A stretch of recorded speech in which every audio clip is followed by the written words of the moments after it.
आप सभी का मेरे वीडियो में स्वागत है। और जो भी समूह से जुड़ी हुई दीदियां हैं, आप सभी के लिए वीडियो बहुत इंपॉर्टेंट होने वाली है। विशेषकर ब्याज और जो ऋण है उसको लेकर के मैंने वीडियो बनाई है। तो आज की वीडियो में आपको बताऊंगी कि समूह से अगर कोई दीदी जो है ऋण लेती है तो ब्याज सहित वो किस प्रकार से उस पैसे को समूह में वापस करे कि उसको जो है ब्याज कम देना पड़े। अक्सर दीदी लोग सोचती हैं कि हम पैसा जो समूह से उधार लिया है, ऋण लिया है, तो उसको वापस करेंगे तो कितना ब्याज लगेगा। वैसे सभी को पता है कि 1% ब्याज लगता है, बहुत कम लगता है, लेकिन फिर भी महीने का कुछ न कुछ पैसा जुड़कर हो जाता है। अगर कोई दीदी अधिक पैसा लेती है तो अधिक ब्याज भी लगता है। और चूंकि 1% ब्याज हर महीने का है, मासिक ब्याज है, तो अगर 8-10 महीने के लिए पैसा लेते हैं तो 8-10 महीने का कितना ब्याज बनेगा और हम इस पैसे को किस प्रकार से जमा करें कि हमारा पैसा पे जो ब्याज लग रहा है वो कम जमा करना पड़े, जितना भी ब्याज बन रहा है उससे कम जमा करना पड़े, किस प्रकार से हमें जमा करना है। तो आज की वीडियो में मैं आपको यही समझाने वाले हैं। तो वीडियो को पूरा एंड तक अच्छे से समझिएगा, अच्छे से देखिएगा ताकि आपको समझ में आ जाए। वैसे तो मेरे चैनल पे मैंने ब्याज को लेकर और भी वीडियोस बनाई हैं और बताया है कि आपको कितना कब कैसे कहाँ ब्याज जमा करना। नीचे डिस्क्रिप्शन में प्लेलिस्ट मिल जाएगी समूह की, उसको क्लिक करके आप और भी सारी वीडियोस देख सकते हैं। तो हमारे चैनल पे हमारे एक व्यूवर हैं, इन्होंने हिंदी मीडियम स्टडी व्लॉग, इन्होंने बहुत समय पहले हमसे एक सवाल किया था। हालांकि इनका जो मैंने कमेंट का उत्तर इनको कमेंट में ही दे दिया था, लेकिन फिर आज मैंने सोचा कई लोगों के इस तरह के प्रश्न हैं तो पूरी वीडियो बनाकर मैं आप लोग को दे देती हूँ, जिससे कि आपको और अच्छे से समझ में आ जाए।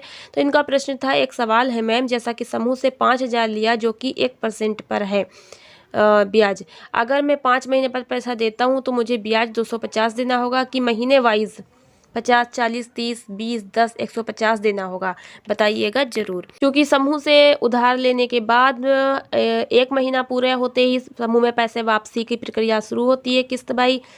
तो अब कोई व्यक्ति 1 महीने बाद तुरंत पैसा नहीं दे पा रहा है तो कैसे क्या है आपको पूरा समझाएंगे। चलिए उससे पहले मैं आपसे एक छोटी सी रिक्वेस्ट करती हूँ, वीडियो अच्छी लगी लाइक कीजिएगा, चैनल को सब्सक्राइब करना बिल्कुल मत भूलिएगा। यदि नहीं किया है, कर लिया है तो बहुत बहुत धन्यवाद। चैनल को सब्सक्राइब कर लीजिए, बेल आइकन को प्रेस कर दीजिए और ऑल पे क्लिक कर लीजिए ऐसी इंपॉर्टेंट जानकारी की वीडियोस के लिए, जो कि मैं वीडियो जब भी बनाऊंगी उसका नोटिफिकेशन आपको पहले से पहले मिल जाएगा और आप तक वीडियो पहुंच जाएगी, जल्दी से उसको देख पाएंगे और हमारा चैनल आपको ढूंढना नहीं पड़ेगा क्योंकि आपने सब्सक्राइब किया हुआ है। चलिए आज की वीडियो शुरू करते हैं। अब मान लीजिए समूह में किसी दीदी ने 10,000 रुपये ऋण उधार लिया, मतलब ऋण लिया है उधार पैसा। तो समूह की किसी भी दीदी ने 10,000 रुपये लिया है समूह से, ठीक है। तो अब 10,000 रुपये उसने उधार ले लिया। अब उसको वो 10,000 जो कि उधार लिया तो वापस तो करेगी ही, और ब्याज 1% है। तो अब 10,000 रुपये पे उसका 1% ब्याज जो कि मासिक है, मासिक ब्याज लगता है 1%, ये भी जान लीजिए। 10,000 रुपये ऋण लेने के बाद, उधार लेने के बाद 1 महीने के बाद 10,000 रुपये पे उसका ब्याज 1% के हिसाब से बनेगा जाकर 100 रुपया, यानी 10,000 रुपये वो और 100 रुपया ब्याज के, ये उसका 1 महीने के बाद बनता है। अब ऋण को ब्याज सहित वापस करना है, कैसे करना है। यदि कोई दीदी कहती है कि हम 10,000 रुपये उधार लिए हैं और हम इसको 10 महीने के बाद पूरा ब्याज सहित वापस कर देंगे, तो 10 महीने के बाद यदि ब्याज सहित पूरा वापस करेगी तो 1,000 रुपये उसको ब्याज देना पड़ेगा। क्योंकि 100 रुपया 1% मासिक के हिसाब से 10,000 रुपये पे महीने का ब्याज बन रहा है, तो हर महीने का 100 रुपया जोड़ के 10 महीने का 1,000 रुपया ब्याज हुआ। तो 10,000 रुपये वापस करेगी और 1,000 रुपये वो ब्याज भी वापस करेगी, तो 1,000 रुपये ब्याज और 10,000 रुपये ऋण जो उसने लिया है मूलधन वो वापस करेगी। और यदि यही पैसा यदि आप हर महीने किस्तों में जमा करें तो कैसे आपको 10,000 पर ब्याज देना है, जान लीजिएगा। तो जैसे 10,000 रुपये किसी दीदी ने लिए और वो बोलती है हम 10 महीने बाद इकट्ठा नहीं बल्कि हर महीने किस्तों में जमा कर देंगे, तो अब उसकी हर महीने की किस्त बांध दी जाएगी। 1,000 रुपये की मान लीजिए किस्त बांध दी गई, तो 1 महीने के बाद 1% ब्याज जो मासिक लग रहा है वो 10,000 रुपये पर 100 रुपया बनता है। तो 1 महीने के बाद 10,000 में से वो 1,000 रुपये जमा करेगी किस्त के और 100 रुपया अपने ब्याज के जमा करेगी। यहाँ पर आप साथ ही ये भी जान लीजिए कि आप जितना भी पैसा समूह से लेंगी उसे 12 महीने में जमा कर ही देना है। तो आप जितना भी पैसा लीजिए उसे इस प्रकार से किस्त बंधवाइए कि सारी किस्तें अदा करने के बाद 12 महीने होते होते आपका सब पैसा अदा हो जाए ब्याज सहित। और कम समय में जल्दी जमा हो रहा है तो और अच्छी बात है। वो समझाकर मैंने पूरा बता दिया। देख लीजिए, किस्त 1,000 रुपये की 10 किस्तें बन जाएंगी तो 10,000 रुपये हो जाएंगे और ब्याज जो है जितना पैसा आपके पास होगा उतना ही हर महीने ब्याज बनेगा। जैसे अगर आप पहली किस्त देख लीजिए, जब पैसा उधार आप लेंगी और जैसे मान लीजिए आपने 1 तारीख को लिया है पैसा, तो अगले महीने की 1 तारीख को आपका महीना पूरा हो जाएगा तो आपसे 1 किस्त ली जाएगी 1,000 की और प्लस जो 10,000 पे आपका ब्याज बना है 100 रुपया 1% मासिक ब्याज के हिसाब से 100 रुपया वो लिया जाएगा। 1,000 रुपये की किस्त और 100 रुपया ब्याज के आपसे लिए जाएंगे। तो 1 तारीख को आपने पैसा लिया है और अगले महीने की 1 तारीख को आपका महीना पूरा होता है, लेकिन अगले महीने की 1 तारीख को महीना पूरा होने से पहले जो मीटिंग पड़ेगी उसी मीटिंग में आपको पैसा जमा करना है। आप ये नहीं कह सकती हैं कि आज मीटिंग हो रही है और हमारी तारीख तो परसों 1 है तो परसों जमा करेंगे, तो परसों मीटिंग थोड़ी ना है। आप क्या अकेले आके पैसा जमा करोगी? मीटिंग में ही जमा करना होता है। तो जो आपका जब महीना पूरा हो रहा है उसके पहले जो मीटिंग पड़ जाएगी समूह की साप्ताहिक, उसी में आप अपना जो है किस्त और अपना ब्याज जमा करेंगी। तो पहले आप 1,000 रुपये की किस्त जमा कर दी और 100 रुपया ब्याज जमा कर दिया। अब आपकी 1 तारीख तक का पूरा जमा हो गया। अब फिर दूसरे महीने में आपका 1 तारीख को फिर महीना पूरा हो जाएगा, तो फिर उस 1 तारीख से पहले वाली जो मीटिंग पड़ेगी उसी में आप अपना 1,000 की किस्त फिर जमा करेंगी। और अब चूँकि आपके पास 9,000 रुपये थे तो अब 90 रुपया ब्याज देना पड़ेगा। इसी प्रकार से तीसरे महीने में 1,000 की किस्त और अब आपके पास 8,000 रुपये थे तो 80 रुपया ब्याज। फिर चौथे महीने में 1,000 की किस्त 70 रुपया ब्याज।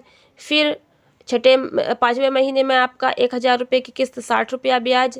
फिर आपका इस तरह से 1,000 रुपये की किस्त है, फिर 50 ब्याज, फिर 40 रुपये ब्याज, 30 रुपये ब्याज, 20 रुपये ब्याज और 10 रुपये ब्याज। इस तरह करते करते हर महीने आप 1,000 रुपये की किस्त जमा करेंगे और ब्याज इसी प्रकार से कम होता जाएगा। और ये सारा कुछ जो है आपके ये व्यक्तिगत ऋण विवरण जो आपकी पासबुक मिलती है सब दीदियों को समूह से, उसमें यहाँ पर लिखा जाता है। सब कुछ लिखा होता है। कुल ऋण वापस राशि कितनी है 10,000 रुपये, उद्देश्य किस लिए लिया गया, दवा के लिए कि पारिवारिक खर्च के लिए कि पढ़ाई के लिए, जिस भी कार्य के वो उद्देश्य लिखा जाता है। वितरण तिथि लिखी जाती है किस दिन आपको दिया गया और ब्याज की दर लिखी जाती है 1%, 2%, कितना लग रहा है 1%। किस्तों की संख्या 10। अगर आपने 10,000 रुपये लिए हैं और हर महीने 1,000 रुपये की किस्त जमा करेंगे तो 10 किस्त हो गई आपकी, तो किस्तों की संख्या 10। अगर 5,000 रुपये आपने लिए हैं और 1,000 रुपये की किस्त जमा कर रहे हैं तो आपकी किस्त की संख्या कितनी होगी 5। किस्त की राशि कितनी है, एक किस्त में कितना रुपया जमा करेंगे 1,000, तो एक किस्त की राशि 1,000 लिख दी जाएगी। किस्तों का समय हर महीना लिखा जाएगा। अगर आप हर महीने किस्त जमा कर रहे हैं तो समय सब कुछ किस्त ये सब आप पहले से ही तय करवा लेते हैं, उसी हिसाब से सब लिखा। नीचे आपका पूरा पैसा लिखा जाएगा कितना कब वापस कर रहे हैं। यहाँ पर जैसे मैंने आपको बताया कि अगर 10,000 रुपये आपने लिए और हर महीने 1,000 रुपये की किस्त जमा कर रहे हैं तो हर महीने आपका ब्याज भी कम होते होते जाएगा।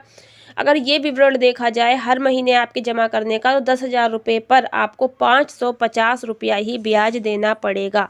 चूँकि पहले महीने में आपको 100 रुपये ब्याज देना है, फिर दूसरे महीने में 90 रुपये, तीसरे महीने में 80, फिर 70, फिर 60, फिर 50, फिर 40, फिर 30, फिर 20, फिर 10। इस तरह से ब्याज कम होता रहेगा तो आपको कम पैसा ब्याज पर देना पड़ेगा। यानी कि 10,000 रुपये जो आपने उधार लिए हैं उस पर आपको 550 रुपया ही ब्याज देना पड़ेगा अगर आप हर महीने 1,000 रुपये की किस्त जमा कर रही हैं तो ब्याज सहित।